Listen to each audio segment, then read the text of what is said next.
बाल झड़ रहे हैं, डैंड्रफ है, बहुत ही खुश्की है, इससे बचने के लिए बहुत सारी जड़ी बूटियां हैं। हड़बेहड़ा, आंवला, शिकाकाई है, ब्रह्मी है, जिनको मिक्स करके अगर लगाया जाए तो बालों की इस समस्या से निजात हासिल की जा सकती है। तो MSG प्रोडक्ट वालों ने हमारी इस बात को सुना है और जोड़ी लेके आए हैं, शैम्पू 7-7 और तेल 9/9। हमने लगाया है, हमें रिजल्ट मिला, आप लगाओगे आपको मिलेगा।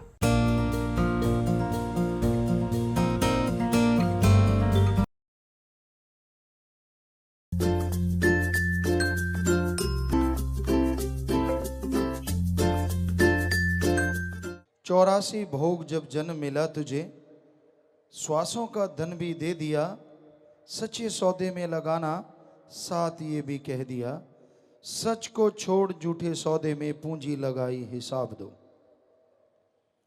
84 लाख शरीर,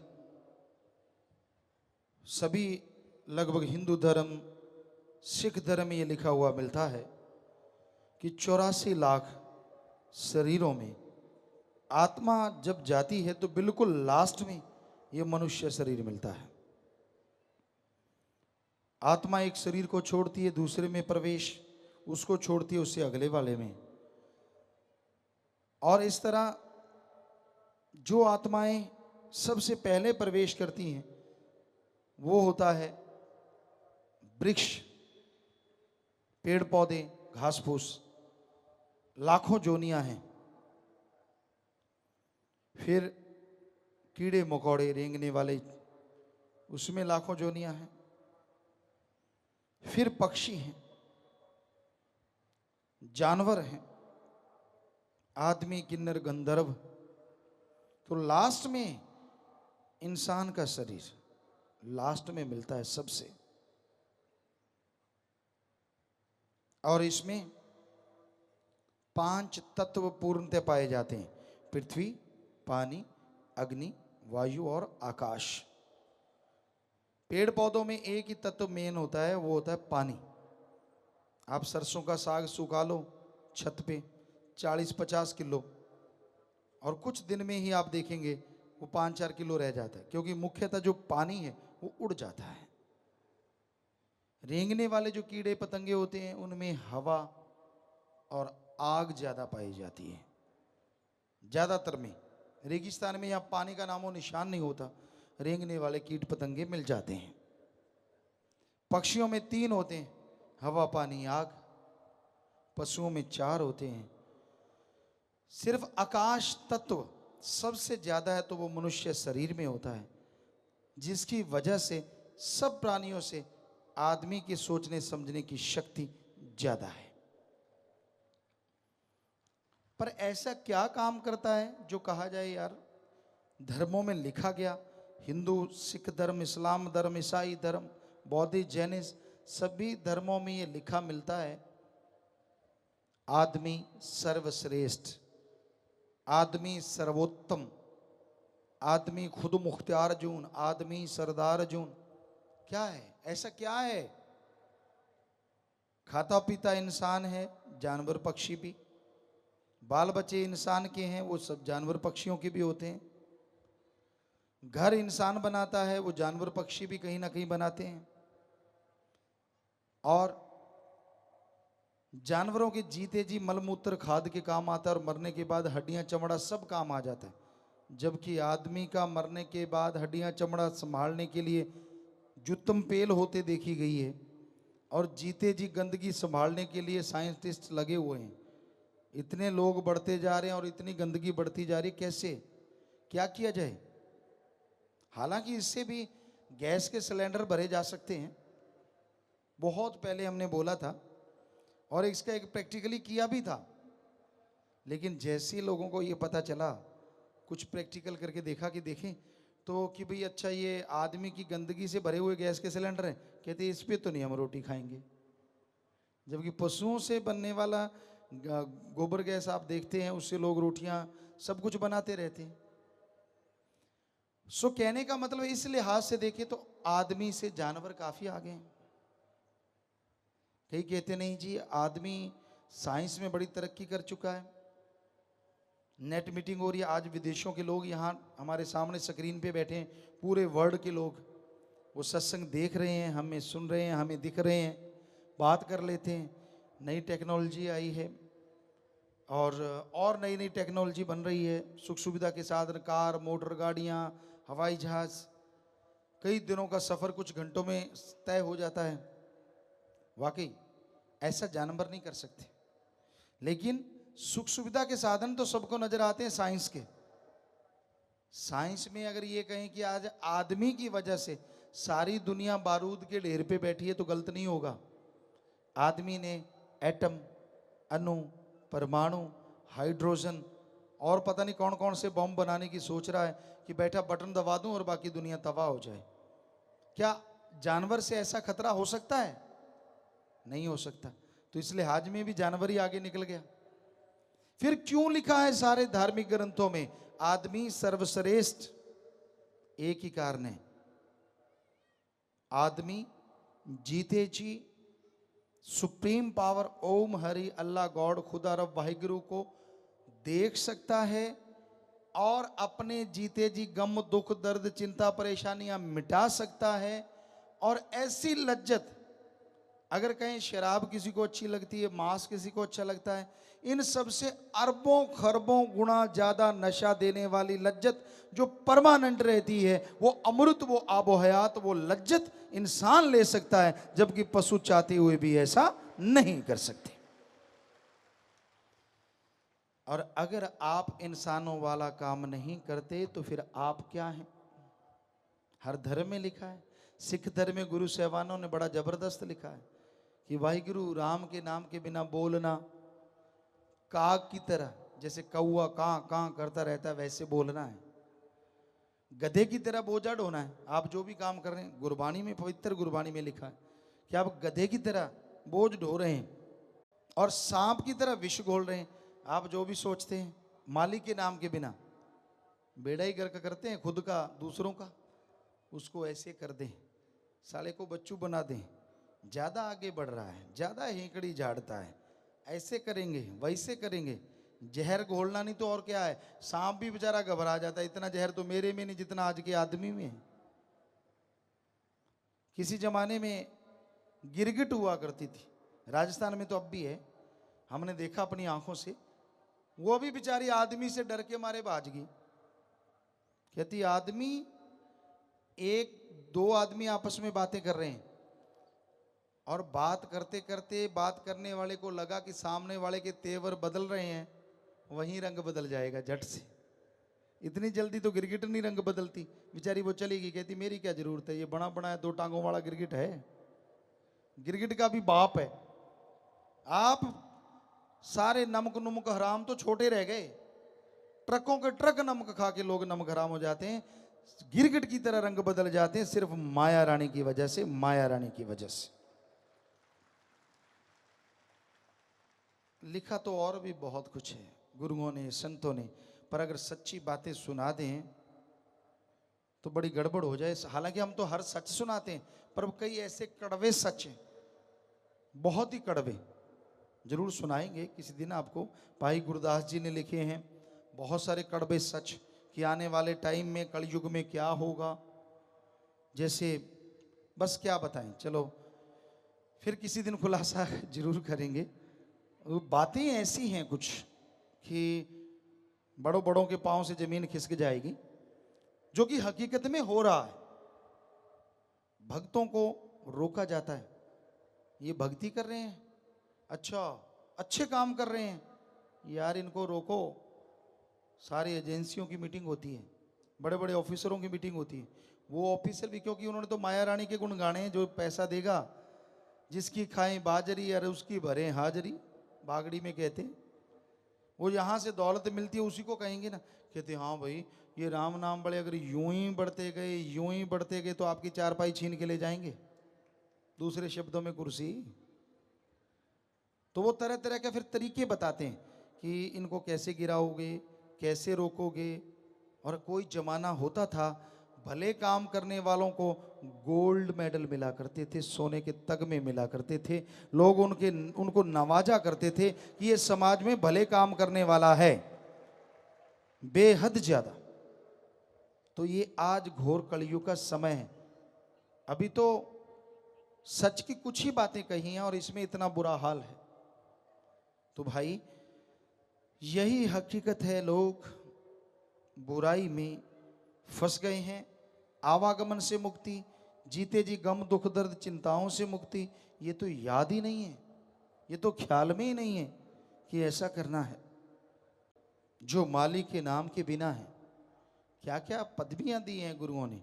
जब आदमी मानता नहीं तो गुरु पीर फकीर भी थोड़ा ऐसे शब्दों का इस्तेमाल करते हैं कि वो बोलता रहता है तो जैसे काग बोलता है, कौवा बोलता है, उस तरह से। वो जो खाता है जैसे सुअर गंदगी खाता, उस तरह से। और सांप की तरह विष खोलता है, गधे की तरह काम धंधे में सारा दिन लगा रहता है। अब गधे को कौन चारा डालता है? कूड़े करकट के ढेर पे छोड़ देते हैं आमतौर पे। सारा दिन काम लिया, छोड़ दिया, उसके लिए दाना चारा कौन डालता है? कोई कोई, क्या कहना है अदरवाइज। तो उसी तरह गुरु कह रहे हैं कि जो गुरुमंत्रहीन से जो प्राणी त्रिघंत जन्म भ्रष्टन है, कि उन पे लानत है, लानत है, लानत है, लानत है। सो कमी तो छोड़ी नहीं, पर चक्कर ये लोग कहते सुनते भी हैं फिर भी वैसे ही जा रहे हैं। देखो ढीठपना, कोई असर नहीं है। आप ठेका देख लो शराब का, किसी भी नशे का, सबकी लाइनें लगी होती हैं। क्या कौन से धर्म वाला नहीं होता वहां? और हमें कोई बताए किस धर्म में अलाउड है कि नशा किया करो? कोई धर्म में, हिंदू मुस्लिम सिख ईसाई, कोई सज्जन हमें वाणी की तुक ला के दो, पवित्र दोहा दो जिसमें लिखा हो कि शराब पी लो, नशे कर लो, कोई हर्ज नहीं। लिखा है कहीं? फिर आपको शर्म नहीं आती जब धर्म का रूप धारण करते हो? मैं फला हूं, सरनेम, मैं फला हूं, लोगों को दिखाना मैं फला हूं, और दूसरी तरफ धर्म के परकच्चे उड़ा रहे हो। लानत। और क्या कहें, आज दिखावा बढ़ रहा है, धर्म का दिखावा ज्यादा है और धर्म को मानने वाले बहुत कम लोग हैं। तो भाई माने के बिना बात नहीं बनेगी। कबीर सोया क्या करे जागरण की कर चौंप, ये दम हीरा लाल है गिण गिण गुर को सौंप। कहता हूं कह जात हूं, कहूं बजावत ढोल, श्वासा बिरथा जात है तीन लोक का मोल। ये कबीर जी की वाणी है कि भाई कबीरा सोया क्या करे। कबीर अपने आप को नहीं कह रहे, सारी दुनिया को कह रहे हैं, खुद को बीच में लेके। कबीरा सोया क्या करे जागरण की कर चौंप, जागने की हिम्मत कर, उठ जा। आदमी कहते हैं मैं तो जागता हूं, रात को ही सोता हूं। नहीं, आप भगवान की तरफ से दिन को भी सोते हो, रात को भी सोते हो। भगवान की तरफ नहीं आप जागते। हाँ, माया के लिए, बाल बच्चों के लिए, काम वासना क्रोध लोभ मोह अहंकार मन माया के लिए आप जागते हो, पर भगवान के लिए तो दिन रात सोए हुए हो। जागरण की कर चौंप, हिम्मत कर, ये दम हीरा लाल है। हीरे लाल ज्वाहरात से भी बेशकीमती है श्वास। गिन गिन गुरु को सौंप। गुरु क्या कहता है कि मेरी सेवा कर? नहीं, वो कहता है एक तो ओम हरि अल्लाह गॉड का नाम जप, दूसरा उसकी बनाई सृष्टि की सेवा कर, तीसरा कर्तव्य का निर्वाह कर, लेकिन ईमानदारी से, ठगी बेईमानी भ्रष्टाचार से नहीं, कड़ा परिश्रम, हक हलाल, दसानौंदी किर्त कमाई करके आप अपने कर्तव्य का निर्वाह करो। और आज तो हक हलाल दसानौंदी किर्त कमाई ये है कि किसको जाल में फंसाएं, ब्लैकमेलिंग करो, देखो कौन जाल में फंस सकता है, ठगी मारो, बेईमानी करो, तरह तरह की बातें हो रही हैं समाज में। तो इस घोर कलयुग में ऐसा दौर चल रहा है, ऐसा समय चल रहा है कि यहाँ अच्छाई नेकी भले काम करने वालों को कोई वाह नहीं, और बुरे बुराइयां करने वाले आज टॉप पे नजर आते हैं। तो भाई यही कलयुग है। और कीमती श्वास, कहता हूं कह जाता हूं, कहता हूं कह रहा हूं, कहता था कह जात हूं। जाते समय कबीर जी कहते डंके की चोट पे कह के जाऊंगा, कहता हूं कह जात हूं, कहूं बजावत ढोल, श्वासा बिरथा जात है तीन लोक का मोल। एक श्वास में तन और आत्मा अगर शिथिर कर लो तो आप मालिक के नूरी स्वरूप के दर्शन कर सकते हो। लाखों कर रहे हैं, आप भी कर सकते हो, सिर्फ एक श्वास से, यानी त्रिलोकी से पार ले जाएगा। इतना बेशकीमती श्वास है, और बिना मालिक की भक्ति के आप इसे बर्बाद कर रहे हैं, तबाह कर रहे हैं। माया पीछे उम्र गुजारी, अपना काम है भुला दिया, दुर्लभ जन्म मिला जो तुझको काल बगार में गवा दिया, सब जूनों से उत्तम जूनी गवाई हिसाब दो। इस बारे में लिखा है। गुरु अर्जन साहब जी फरमाते हैं, यदि कोई 1000 रुपया कमाता है तब वो लाखों की प्राप्ति की तरफ उठ भागता है, उसकी कभी तृप्ति नहीं होती, सदा माया के पीछे मारा मारा फिरता है, अनेकों भोगों को भोग भोग कर वो तृप्त नहीं हो सकता। ऐसा ही है आज संसार में। नंगे पांव चलने वाले को चप्पलें मिल जाएं, कहता बढ़िया हो गया। चप्पलों से फिर फ्लीट या बूट मिल जाएं, कहता ये तो और भी बढ़िया हो गया। उसके बाद कहीं साइकिल की सवारी मिल जाए तो वो टल्ली बजाते ही घूमता रहता है, यार कमाल है। अब तो बड़ा आसानी से मैं दूरी तय कर लेता हूँ। साइकिल पे चलते चलते फिर लालसा पैदा होती है, कोई स्कूटर वाला हॉर्न मार गया, कहता कहीं ये मोटर लगी हो इसमें तो मज़ा आ जाए। स्कूटर आ गया, बड़ी खुशी हुई कुछ दिन, फिर तमन्ना जाग गई, ये गाड़ियों वाले पास से धुआं मार के भाग जाते हैं, शीशे जड़े हों, अंदर बैठा हूँ, मज़ा आ जाए। फिर गाड़ी आ गई, फिर किसी की गाड़ी में बैठ जाता है, बड़ी ठंडी ठंडी हवा आती, कहता है यार ये तो एसी गाड़ी है, काश मेरे पास होती, चलो वो भी आ गई। फिर और बड़ी गाड़ी, फिर कहते हैं यार ये तो बहुत टाइम लगाते, क्यों ना हवाई जहाज हो। उससे फिर चंद्रमा पे प्लाट लेने की सोचते हैं, यार वहाँ मज़ा आ जाए अगर वहाँ रहने लग जाए, कोठी महल वहीं बना लेते हैं। लगे हुए हैं लोग, मंगल ग्रह तक पहुँचना, सूरज तक पहुँचना चाह रहे हैं, इच्छा तो यही है, और क्या वहाँ नई नई चीज़ें। जिज्ञासु है आदमी, पता नहीं जिज्ञासा भगवान के लिए क्यों शांत है, कि वो एक है, जन्म नहीं लेता, फिर भी सबके अंदर मौजूद है। क्या उसके लिए जिज्ञासा पैदा नहीं होती कि उसे देखना चाहिए यार वो कैसा है, जो एक होते हुए भी सबके अंदर है, और है भी वो सुप्रीम पावर, है भी वो पावर, कहीं वो अपना हो जाए तो सारा कुछ ही अपना हो जाएगा। उसकी तरफ इच्छा नहीं जाती। आपको कई बार सुनाया, एक राजा ने नुमाइश लगा दी, अपने किले के ग्राउंड में सारा सामान रख दिया, लोगों को बोल दिया आओ, एक दुकान में जाना है, वहीं से सामान लेना है, चेक नहीं करते फिरना, जिस दुकान में चले गए वहीं से सामान लेना है, एक बार जितना मर्जी ले जाओ, ले जा सकते हो। सुई से लेके हाथी, और धान से लेके हीरे जवाहरात सब रख दिया। लोग आने लगे, अब किसी के पास चारपाई की कमी तो चारपाई में घुस गया, कोई घोड़ों का शौकीन का घोड़ों की तरफ चला गया, किसी ने आटा सोचा आटा लेने चला गया, कोई समझदार थे वो पैसे, और समझदार से सोने की अशरफियाँ, और समझदार थे हीरे जवाहरात। लोग आने लगे। एक आदमी आया ग्राउंड में, महाराजा राजा भी बैठा था, देख रहा था, वाह भाई वाह प्रजा ले जा रही है सामान। वो आया, हाथ जोड़ के कहने लगा, हे राजन मैं एक बात पूछना चाहता हूं। कहने लगा पूछो। कहता है इस किले के ग्राउंड में जो भी सामान है मैं कुछ भी ले जा सकता हूं? बादशाह कहने लगा बेशक। कहता जी पक्की बात? बादशाह कहता हाँ पक्की बात। उसने राजा का हाथ पकड़ लिया। राजा कहता ओए ये क्या कर रहा है? कहते जी मैंने तो आपको लेना है। राजा ने देखा ओए मैं तो खुद ग्राउंड में बैठा हूं और अभी बोल के हटा हूं कि ग्राउंड में जो कुछ भी आप ले सकते हो। कहता ठीक है भाई मैं तेरा हो गया। वो आदमी मुस्कुराया। कहता फिर बादशाह तू मेरा हो गया तो ये लूट क्यों मचा रखी, ये भी बंद कर, ये भी तो सारा मेरा ही हो गया, तेरा क्या है?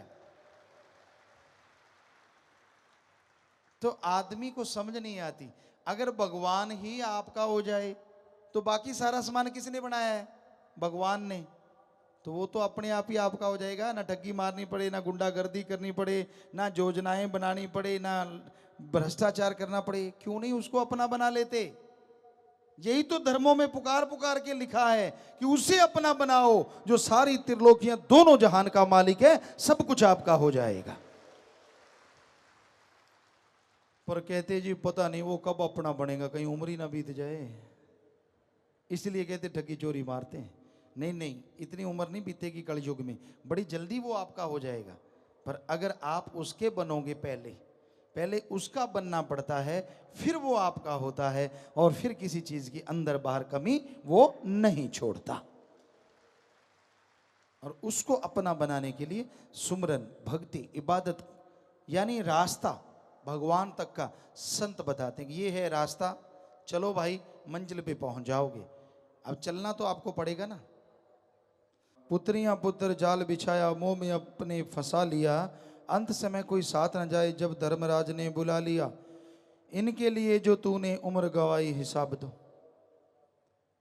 बेटा बेटी मेरे हैं, मैं करता रहता है इंसान। और एक समय जिंदगी का आता है, मरहला आता है, जब आप बुजुर्ग होते हैं तो वही पुत्र पुत्रियां साथ छोड़ देती हैं और आप अकेले रह जाते हैं। और जब वो बुलावा आता है मालिक की तरफ से, कोई साथ नहीं देता। आप यहाँ जितने लोग बैठे हैं, आपके माता पिता, दादा परदादा जो आज इस दुनिया में नहीं है, जब वो इस दुनिया से गए, क्या आप में से कोई उनका बेटा या उनकी कोई बेटी उनके साथ गया कि चलो यार माँ बाप अकेले जा रहे हैं, अपने भी साथ हो लें? कोई गया साथ? कोई नहीं गया। तो आप कैसे यकीन करते हैं कि जब आप जाएंगे आपके साथ कोई चला जाएगा? इस धरती पे ही संबंध है। और जैसे बुलावा आया, अजी सत्कार तो क्या, आपको धड़ाम से धरती पे रख देंगे।